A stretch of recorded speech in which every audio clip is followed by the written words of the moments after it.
A somber day in the Netherlands Wednesday, but a day the families of many of the victims of Malaysia Airlines Flight 17 have been waiting for. Almost a week after the plane was shot down over eastern Ukraine, bodies finally began arriving here, home to the majority of the 298 people killed in the crash.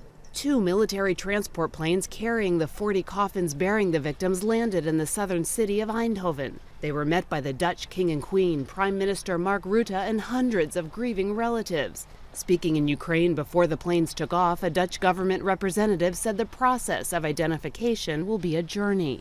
We have a painful identification process to go through that will take time.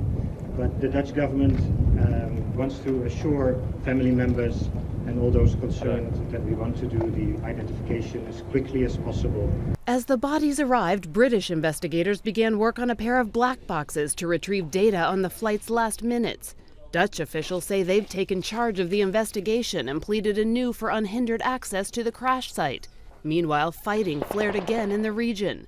Just 20 miles from the site of the wreckage, pro-Russia rebels shot down 2 Ukrainian fighter jets. Separatists say one of the pilots was killed, another is being sought by rebel fighters.